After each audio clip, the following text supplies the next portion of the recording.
Good afternoon. It is Friday, November 13th, and welcome back to The Pulse. I'm Justin Keller, happy to be back in the studio to bring you some exciting news in these crazy times.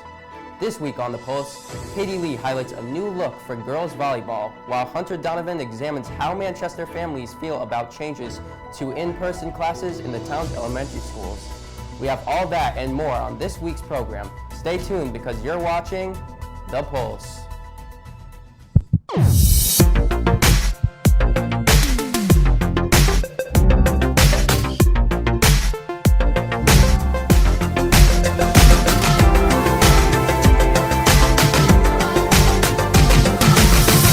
The Pulse starts now. On September 14th, the CIAC came out with a decision allowing high school volleyball teams to return to play. However, this came with a difficult decision to not allow fans to watch games in person and that all volleyball athletes had to wear masks. Katie Lee goes courtside to see how these student athletes feel about being the only fall sport to have a mask requirement. All athletes can agree that the sports scene has looked far from normal. One team in particular has a season different from the rest.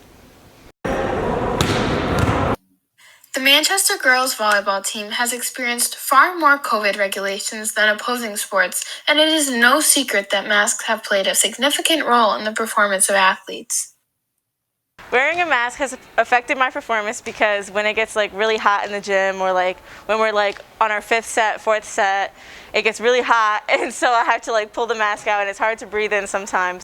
Not only do they play in hard games, but practicing can also be a hassle. Wearing a mask has been pretty tough. The other day in conditioning, I had to step outside to get some fresh air because it was really hard to breathe inside as I couldn't take my mask off. However, this restriction does not seem to stop the spirit in which the girls bring to each event.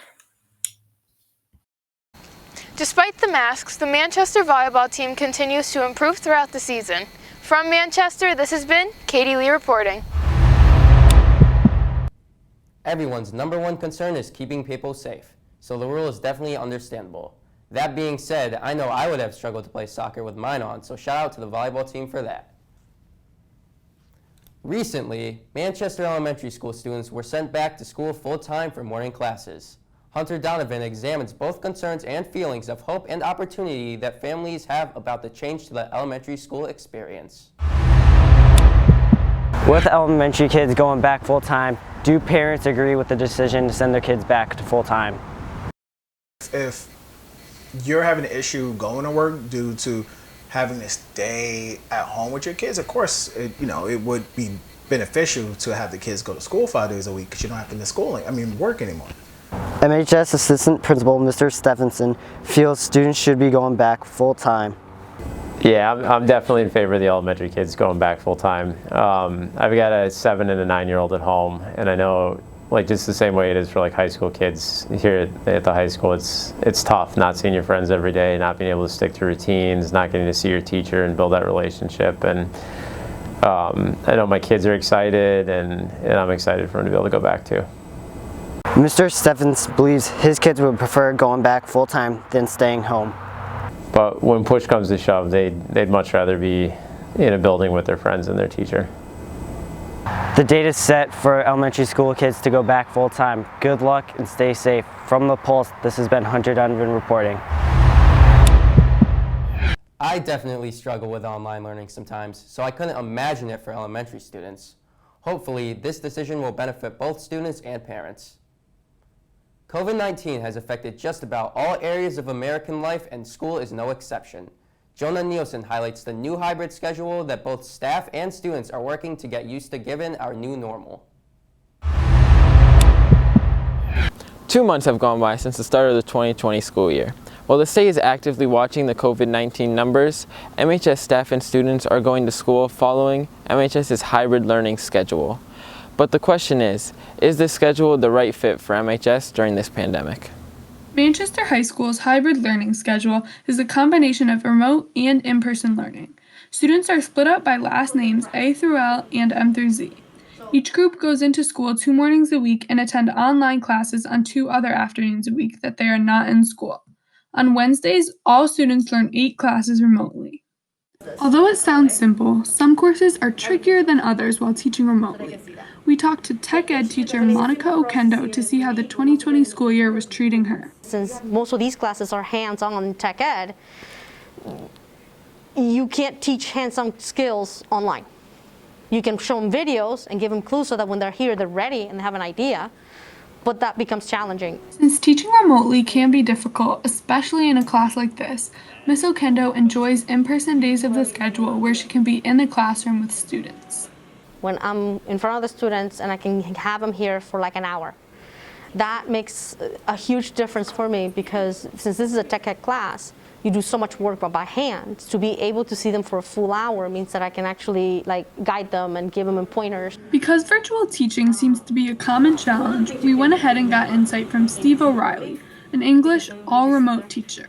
I have to rely a lot on my in-person co-teacher, so it requires an incredible amount of coordination and planning and kind of talking through and preparing. Mr. O'Reilly further explains what he misses most about a regular schedule. So just the general positive vibes you get from kids in a classroom. I mean, I love this job. I don't love that I'm at home. You know, it's an interpersonal job, and so you know, you remove that element and you lose a lot of it. But of course, MHS wouldn't be able to pull this off without support from our students. Junior Ben Cherry describes how he is doing with the hybrid schedule. I think I miss, some of the experiences that we could have had this year, such as like homecoming. Also, we haven't been able to cook as much in cooking class, which is something I really enjoyed last year. I think it's also harder because you have to teach yourself some of these things that normally you would learn in school, but since we have less time, we don't get the chance to learn them. As you would imagine, these drawbacks also come with positives. Personally, I think it's easier to stay organized having all my assignments in one place on Google Classroom. And with the to-do list feature, you're able to see all your assignments and when they're due instead of having multiple things on paper. Personally, I've been enjoying it, being able to be in different locations for different things, because I feel like it just is good to move around a bit. As you can see, MHS staff and students have had to make many sacrifices in order to make this school year possible. Although everyone is missing out on some of their favorite experiences at MHS, after a long 5.5 months of being outside of the classroom, it is comforting for everyone to get back in their classes and learn in person again. It is definitely a confusing time for everyone, and we will be sure to keep you updated on any changes or updates in the schedule. Friday night lights, the sounds, the smells, the crowds, but this year the bleachers are empty. Coronavirus has also restricted the ability of fans to support the MHS sports that they love. Kate Reagan dials into these changes and how reports on how technology just might be helping fans to connect with fall sports. Due to COVID-19, all MHS sports have been limited to 1 or no spectators at games. Yet, thanks to a new live streaming service, parents and fans can still watch the games from their homes. Mr. Boudelier, the athletic director at Manchester High School, explains how exactly this service works. On our Manchester Athletics website, manchesterathletics.org website, there's a link to NFHS website. And so from there, there's all instructions. It's a monthly fee of $10.99, and they can watch any game that we have either outside on the main field or inside in the gymnasium. The pandemic has also impacted recruiting season.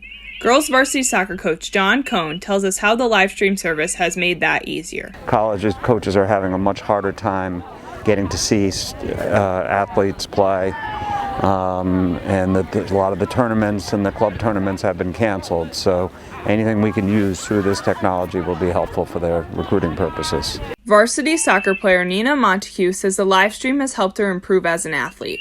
After the games, we're able to watch film and review on our games and see how we can improve during the season. But these aren't the only people the live stream has helped. Assistant Athletic Director Mr. Lugo explains how helpful this service is to parents. Obviously has been really hard. This service has helped our parents out tremendously, especially our volleyball parents, because as you guys know, our volleyball families haven't been able to come inside of our building. So this allows for them to be able to watch the game in the comfort of their own homes and not miss out on any of the action as well. A volleyball parent, Penny Ramsdell, can agree. Just being able to see them on TV, it's not the same as being there live, but just be able to see them on an iPad or the iPhone or the TV is just, it was a lot better experience than not being able to see the game at all. As you can see, the live streaming service has been very helpful to parents, players, and coaches during these unpredictable times. From the Pulse, this has been Kate Regan reporting. While it isn't the same as being there live, the live streaming service has helped MHS fans continue to cheer on their athletes at home and is a great way to allow the community to stay connected. Well, that's all we have for you this week, Manchester.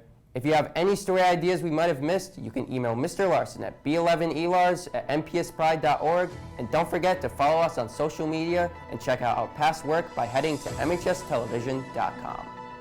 I'm Justin Keller, and this has been The Pulse.